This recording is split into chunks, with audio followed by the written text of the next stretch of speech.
नमस्कार भैया बहनों। आज इस डायरी लिखने की कला के दूसरे भाग में हम डायरी लिखते समय किन बातों का ध्यान रखना चाहिए इसके बारे में बात करेंगे। तो डायरी लिखते समय में कुछ बातों का ध्यान रखना चाहिए, जिसमें सबसे पहली बात है कि डायरी या तो किसी नोटबुक में या पुराने साल की डायरी में लिखी जानी चाहिए। यानी आप डायरी लेखन करना चाहते हैं तो यानी पिछले साल की डायरी हो या कोई इससे पुरानी डायरी हो या फिर किसी कॉपी में आप डायरी लेखन करें। पुराने साल की डायरी में पहले की पड़ी हुई तिथियों की जगह अपने हाथ से तिथि डालें, क्योंकि यह सुझाव आपको इसलिए दिया जाता है क्योंकि अगर आप नए साल की डायरी में लिखेंगे तो आप तिथियों में बंधा पाएंगे आपको, और मान लीजिए किसी एक दिन आप नहीं लिख पाए डायरी तो वो पेज खाली जैसे रहेगा। तो इसलिए आप पुरानी तिथियों की डायरी लें और उसमें डेट को काट कर अपनी जिस तारीख को आप लिख रहे हैं उसकी डेट डाल दें। तो इसलिए इससे क्या होगा, अगर एक आध दिन बीच में कुछ रह भी गया तो कोई दिक्कत वाली बात नहीं रहेगी।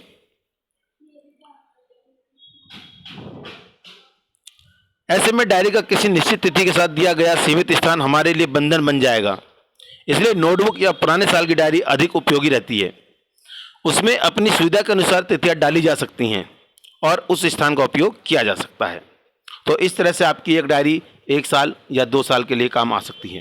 किंतु अगर आप तिथि वाइज लिखना चाहेंगे तो किसी दिन अगर कोई चीज़ घटित नहीं हुई या आप नहीं लिख पाए तो आपको वो पेज खाली छोड़ना पड़ेगा। तो इसलिए ऐसा ना हो, तो खाली डायरी ऐसी अच्छी नहीं लगती। दूसरी बात, लेखन करते समय आप स्वयं तय करें कि आप क्या सोचते हैं और खुद को क्या कहना चाहते हैं। यह तय करते हुए आपको यथासंभव सभी तरह की बाहरी दबावों से मुक्त होना चाहिए। यानी जब आप डायरी लिखें तो आपके साथ जो कुछ घटित हुआ उसको आप लिखें तो आप बाहरी दबाव महसूस ना करें।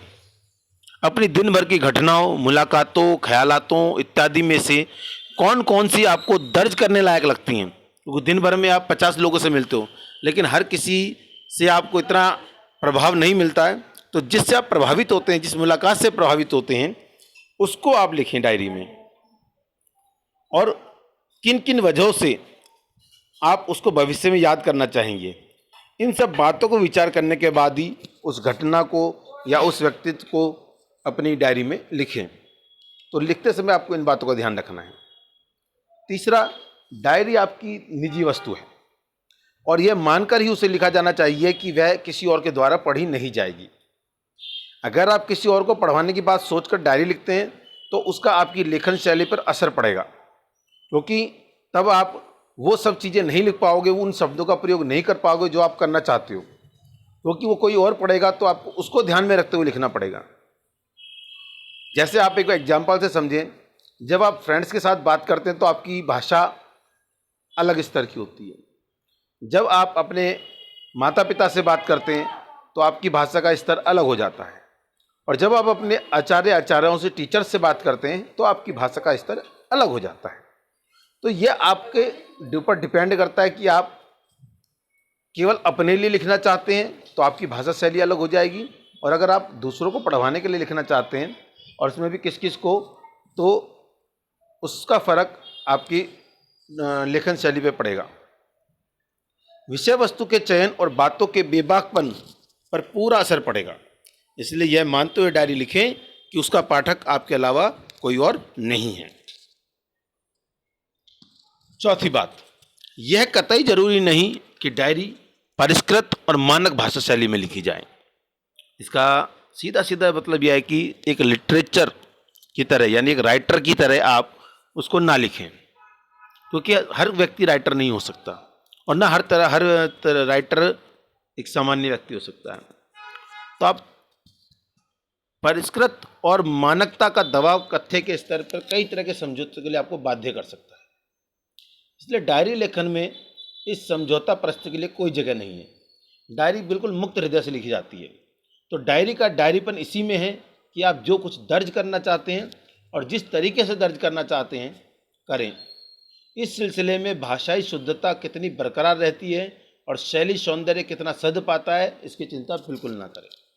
आपके अंदर के स्वाभाविक वेग से शैली जो रूप ग्रहण करती है वह डायरी की उचित शैली है। क्योंकि आप जिस शैली में लिखेंगे उसी शैली में आप पढ़ेंगे तो वही आपके लिए अच्छी रहेगी, क्योंकि वही आपको पढ़नी भी है बाद में भी, तो वह आप पढ़ पाएंगे दोबारा, तो आपको वही अनुभव होगा जो लिखते समय हो रहा है। तो इस तरह से आपका जो मन है वह अच्छा लगेगा।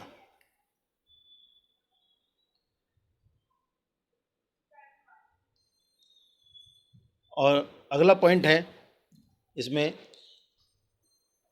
आखिरी और पर बहुत अहम बात यह है कि डायरी नितांत निजी स्तर की घटनाओं और भावनाओं का लेखा जोखा होने के साथ साथ आपके मन के आईने में आपके दौर का अक्स भी है। बहुत गहरी बात है, आप इसको समझिए कि डायरी लेखन में आप अपनी निजी घटनाएं तो लिखते हैं, तो आप जब उन घटनाओं को लिखते हैं तो वो आपका एक आईना भी हो जाता है।